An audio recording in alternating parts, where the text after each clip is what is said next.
KTV 사실은 이렇습니다. 오늘의 기사입니다.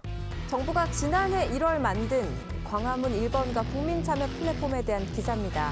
청와대 국민정원과 국민신문고를 보완하기 위해 10억 원의 예산을 들여 만들었지만 1년이 지난 지금에도 인지도 부족으로 이용률이 낮다는 보도입니다. 특히 플랫폼의 주 메뉴인 혁신 제안톡은 하루 게시글이 1.7개에 불과하고 열린 소통 포럼 메뉴 역시 생중계 참여자가 30명을 밑돌아서 제 기능을 발휘하지 못한다는 주장입니다. KTV 사이다에서 광화문 1번가 국민 참여 플랫폼을 둘러싼 논란을 팩트체크합니다.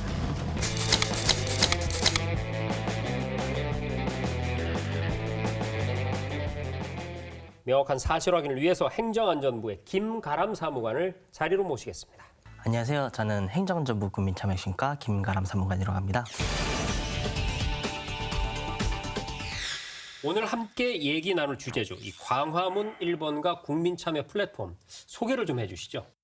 광화문 1번가 국민참여 플랫폼은 온라인에서 제안한 내용이 오프라인에서 발전되고 정책화되는 과정을 연계한 정책 공론의 장을 제공하고 여러 기관에 분산되어 있는 국민 참여 제도들을 한 곳에서 안내해서 정책 과정에 대한 국민 접근성과 참여도를 높이기 위해 지난해 1월 말부터 운영 중에 있는 플랫폼입니다. 네. 국민들께서 해주신 제안이나 아니면 오프라인 포럼을 통해서 발굴된 정책 과제들이 실제로 정책에 반영되는 진행 상황 같은 것들이 플랫폼을 통해 주기적으로 피드백이 제공되고 있고 정책화 과정이 공개되고 있는 게 저희 플랫폼의 독자적인 기능이 아닌가 싶습니다. 아무래도 이제 중앙정부 차원에서 이 국민들이 직접적으로 참여를 하는 그런 플랫폼을 만드는 사례는 거의 없습니다.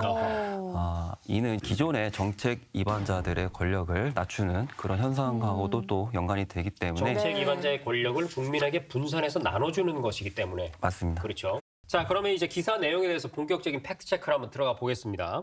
기사에서는 열린 소통 포럼의 생중계 시청자가 너무 적다. 이거는 뭐 이용률이 저조한 게 아니냐. 뭐 이렇게 지적을 했는데 이 광화문 1번가가 이용률이 너무 낮아서 제 역할을 못하고 있다. 이런 보도가 있거든요. 사무관님, 기사 내용이 사실입니까?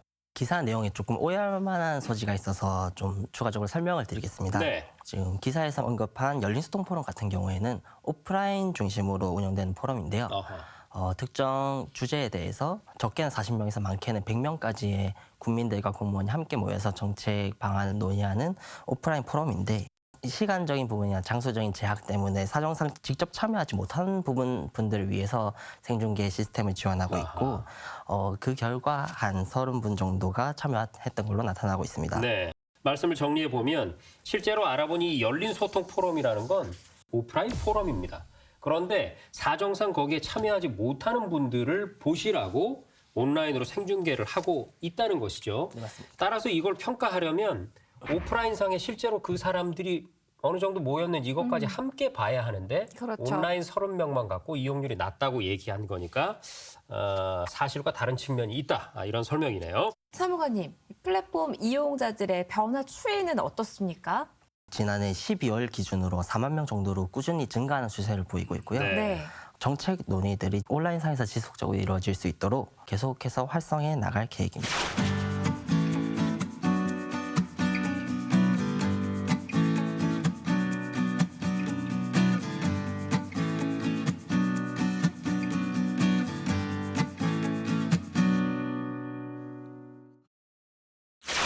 자, 오늘 저희 KTV 사이다에서는요. 광화문 1번가 국민참여 플랫폼의 이용률이 너무 낮아서 재구시를 못하고 있다. 이런 기사 내용 살펴봤는데요. 확인 결과는 이렇습니다. 첫째, 생중계 참여 인원이 적다고 기사에서 지적한 열린 소통 포럼은 온라인이 아니라 오프라인 중심의 포럼으로 혹여 참여 못한 분들을 지원하기 위한 차원에서 생중계 방송을 진행하고 있다는 점 확인했습니다.